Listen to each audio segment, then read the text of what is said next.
We know who you are and we're coming after you. That's the message from a top cop to the worst of the worst DV offenders. Some of them have been on the run for years.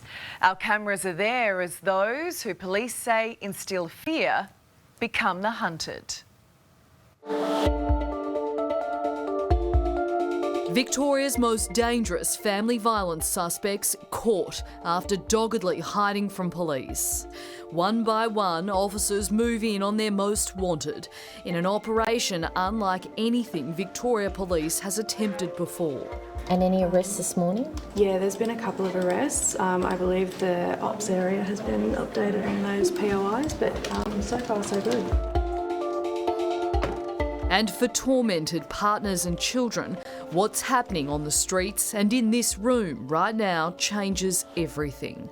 Their ex-partner, current partner, is out there avoiding police. They do live in fear. Operation Enforceable is the statewide search and hopefully successful capture of more than 3,000 wanted criminals. We know who they are and we're coming after them. In the walls of Victoria Police Headquarters, Assistant Commissioner Lauren Callaway tells us the team monitors arrests as they unfold. We've got maps of where the police are operating today. We've got a focus on Western region. Right. Over 130 police are out there arresting offenders as we speak. They'll be changing their details with Centrelink. Moving around and not staying in the same spot is probably the best. So they're very determined? Very determined, have multiple addresses where they're residing at, and when they want to go to ground, they can go to ground. The higher the profile of the target, the more police is going to be there.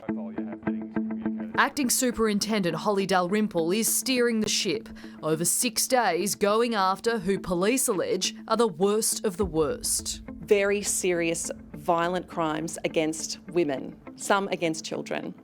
We're also going after people who have committed sexual crimes against their wives. Pulling off this operation means planning must be seamless. About 40 briefings like this one will be unfolding in different regions. Officers getting intel on suspects' homes or the ones with a history of being combative with police. Ultimately, a successful operation is when we execute a safe arrest.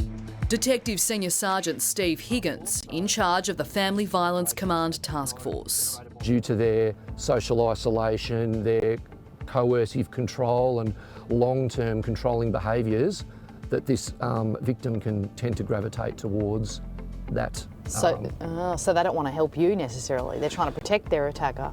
Sometimes they can be, yeah. If you could just imagine receiving hundreds of text messages every day about where you are and what you're doing and who you're with. Essentially, you become so isolated socially that you can't see a way out and you can't see a way to get any help. When it comes to revealing who these wanted criminals are, well, we can't, and with good reason. If we identify them, we potentially identify their victims. What we can tell you is that some of these violent crooks have been on the run for months or years, and their rap sheets show how elusive they are. Among the targets, a 35-year-old with 3 victims. He has 6 warrants for his arrest over stalking and breaching family violence intervention orders. Another 57-year-old has 4 warrants, wanted for assault and breaching family violence intervention order conditions. They're going after a 26-year-old man for aggravated assault and another 34-year-old with 5 warrants for contravening family violence intervention order conditions, property damage and making threats. Within hours of the crackdown kicking off, police had executed 17 warrants, and they've already made a significant dent on their hit list. And is there any way that these people wouldn't know that there are these warrants out for their arrest? No, they know. They're really cunning. I mean, at the end of the day, people know that they have been, if they've been served intervention order paperwork, or they know there's a warrant because they didn't turn up to court, they know that police are looking for them. In an operation of this size, it's almost inevitable that some of the arrests mightn't go to plan. So for these officers, it's all about contingencies. What they do if an alleged crook isn't where they think they'll be, or if they're armed, or they decide to take the officers on. The situation could be where a weapon's produced at an address, and if there are any vulnerable people in the house, we'd be removing them to avoid any hostage type situation. So you'll have offenders who have committed offences up to 15 to 20 times in that period of time. So we're trying to make sure we get those people and make them accountable to the courts. Inspector at Family Violence Command, Steve McRae. And it's probably the best part of our job when you can actually go and tell the mother or the family members or those young children that the bad guy's been taken away. And they're being made accountable. Well, because as you say, if you are going after people that have been avoiding arrest for years, that's a long time as a victim to be frightened. Exactly.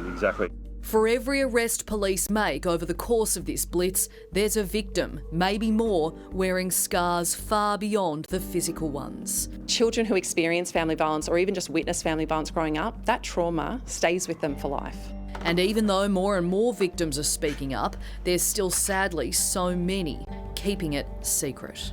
When you're ready, we're here. And if you or someone you know is experiencing sexual abuse or family violence, there is help. Call 1-800-RESPECT. That's 1-800-737-732.